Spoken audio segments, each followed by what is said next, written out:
नमस्कार, स्वागत है आप सभी का। एडेड जूनियर शिक्षक भर्ती को लेकर के बात करेंगे, साथ ही साथ कुछ और भी महत्वपूर्ण अपडेट्स हैं। वीडियो को आप सभी प्लीज़ लाइक शेयर करके, साथ ही अगर आपने अभी तक चैनल को सब्सक्राइब ना किया हो तो ज़रूर सब्सक्राइब कर लें। वीडियो को पूरा लास्ट तक आप सभी ज़रूर देखें।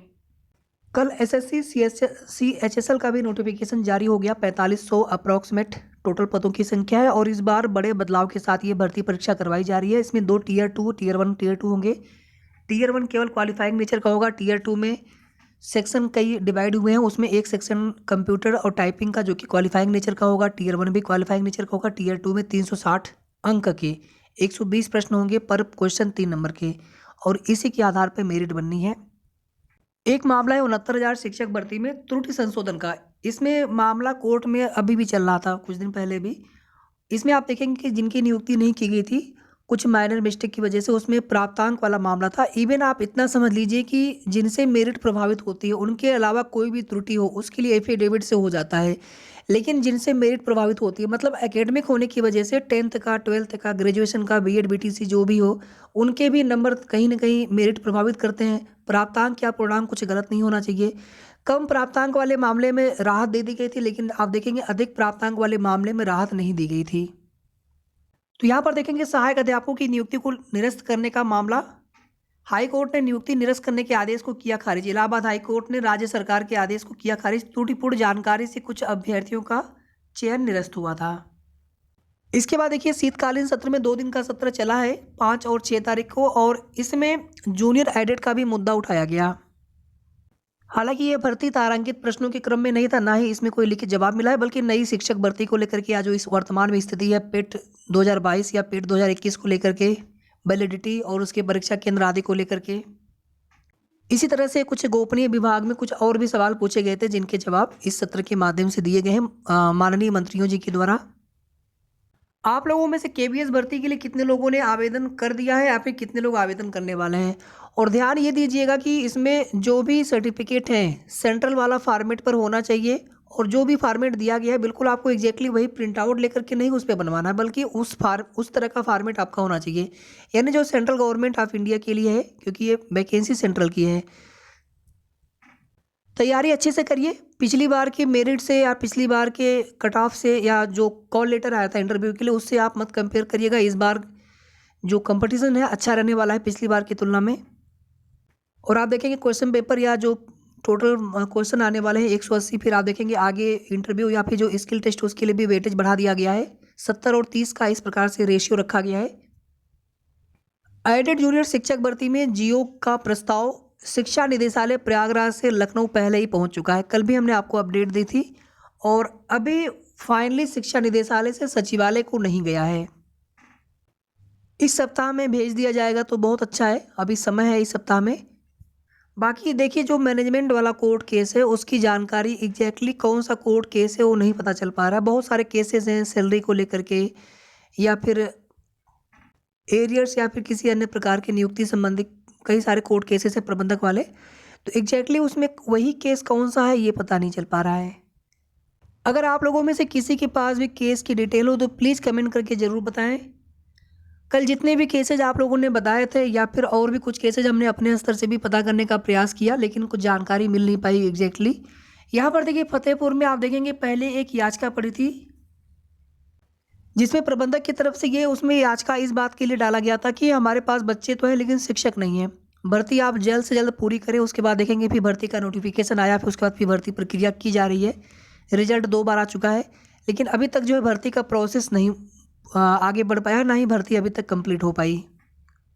इसके बाद इसमें कुछ केसेज और पड़े हैं बाद में, यही सेम रीजन बता करके कि या तो भर्ती करने का अधिकार हमें दे दिया जाए, यानी जब तक भर्ती प्रक्रिया नहीं हो पा रही है तब तक हम अपने मैनेजमेंट कोटे से भर्ती कर लें।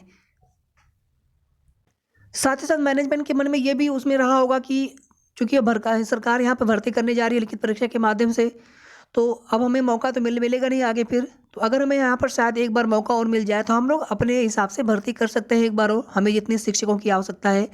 लेकिन चूंकि अधियाचन आ चुका है सभी विद्यालयों का, सभी जिले से, और एक भी भर्ती नियमावली में संशोधन हो चुका है, एक भी भर्ती मैनेजमेंट नहीं कर सकते हैं। या तो यहाँ पर माननीय कोर्ट का आदेश होता, उनके फेवर में अलग बात होती। और अभी जो ये काउंटर लगाया गया है इसमें माननीय कोर्ट की तरफ से यही बोला गया है कि या तो आप भर्ती पूरी करिए, या तो फिर इसमें हम उनको अधिकार दे दें अपना वो भर्ती कर लें, क्योंकि शिक्षण व्यवस्था प्रभावित नहीं होना चाहिए। फिर आप देखेंगे कि 30 दिन का समय देने के लिए मैम ने बोला था, लेकिन एडीवीसिक सर ने बोला कि इसमें समय लगेगा पूरे प्रोसेस में, तो उन्होंने भी 45 दिन का समय देते हुए काउंटर लगाया हुआ है।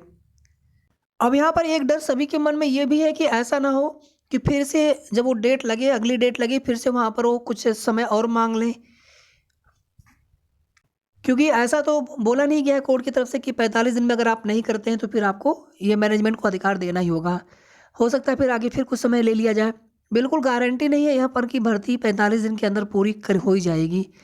बशर्ते हम सभी को अपने स्तर से प्रयास करते रहना है, लेकिन अब कोई भी नया कोर्ट केस भर्ती पूरी कराने को लेकर के या फिर थोड़ा-सा हम सभी को धैर्य भी बनाए रखना होगा। अब अधिकारी हैं, आश्वासन दिया है उन्होंने, हम लोग केवल रिक्वेस्ट कर सकते हैं, निवेदन कर सकते हैं। एक बार प्रस्ताव अगर सचिवालय चला गया, शासन को प्रेषित हो गया, तो उसके बाद ये कम से कम हम सभी को उम्मीद तो हो ही जाएगा कि भर्ती प्रोसेस अधिकारी करना चाहते हैं। जियो आने के बाद से 15 से 20 दिन अधिकतम, बाकी आगे ज्वाइनिंग पोस्टिंग वो चलती रहेगी, कार्यभार ग्रहण उसे यहाँ पर समय ना काउंट करें आप उसको। इसमें केवल ऑनलाइन आवेदन, चयन सूची का प्रकाशन, जिलेवार काउंसलिंग, ये सभी जो प्रोसेस है 15 से 20 दिन का है अधिकतम। और 19 दिसंबर को जो डेट लगी है, 19 दिसंबर को अगर ये मामला निस्तारित करवा लें या फिर वहाँ से कोर्ट से स्टे हटवा लें, मामला तो आगे भी चलता रहे हो सकता है, लेकिन कम से कम स्टे हट जाना चाहिए। साथ ही साथ 21 तारीख को सिर्फ ज्वाइनिंग लेटर पर रोक है प्रत्यावेदन वाले मामले में, उससे बहुत दिक्कत नहीं है, लेकिन वो स्टे भी हटना आवश्यक है। तो कुल मिलाकर के 19 तारीख को चीज़ें क्लियर हो जानी है। अगर 19 तारीख को स्टे नहीं हटा तो 45 दिन में भी भर्ती पूरी करा पाना कहीं न कहीं अधिकारियों के ने जो आश्वासन दिया है वो होना मुश्किल हो जाएगा। ये बात अलग है, हो सकता है 19 दिसंबर के बाद 2, 4, 5 दिन, हफ्ते भर का समय लेते हुए फिर से नेक्स्ट डेट लगवा दी जाए, तो भी बातें समझ में आएंगी। लेकिन अगर वहाँ से 20 दिन, 25 दिन, महीने भर की अगर डेट लग गई फिर से आगे की, तो कहीं ना कहीं फिर भर्ती प्रोसेस में फिर आगे फिर वो समय लेने की फिराक में होंगे, आगे फिर समय लेंगे। जो मैनेजमेंट वाला केस रहेगा, ये तो केस है इनवैलिड रिजल्ट वाला, जो 19 तारीख को सुनवाई होनी है। और 19 दिसंबर से पहले भर्ती का जियो नहीं आने वाला है। भले ही अधिकारियों ने ये बताया हो 15 से 20 दिसंबर के बीच में जियो आ जाएगा, या फिर प्रमुख सचिव सर ने बोला हो, या फिर एडी बेसिक सर ने बोला हो, सभी लोगों ने आश्वासन दिया। एडी बेसिक सर ने 8 से 10 दिन बोला हुआ है, तो भले ही उन्होंने बोला हो, लेकिन यहाँ पर आप सभी जानते हैं कि जो कोर्ट से रोक है आगे की प्रोसेस पर संशोधित रिजल्ट के बाद से जियो जारी करना उसी के अंतर्गत आ जाएगा। तो या तो जियो 19 तारीख को जारी कर दें, जैसे ही 19 तारीख को कोर्ट से मामला फाइनल करवा लेते हैं अगर अधिकारी, तो या तो फिर 19 के बाद कभी भी। तो कुल मिलाकर के 20 दिसंबर तक चीज़ें क्लियर हो जानी है, या फिर यूँ कहिए 19 दिसंबर को ही चीज़ें क्लियर हो जानी है। कोर्ट्स में स्टे हटना, रोक हटना भर्ती पर से। तो बस इतनी ही अपडेट थी इस वीडियो के माध्यम से। आगे की जो भी ऑथेंटिक सही जानकारी मिलेगी समय समय पर आपको सूचना देते रहेंगे। वीडियो को आप सभी प्लीज़ लाइक और शेयर भी आप सभी कर सकते हैं। साथ ही साथ अगर आपने अभी तक चैनल को सब्सक्राइब न किया हो तो ज़रूर सब्सक्राइब कर लें। धन्यवाद।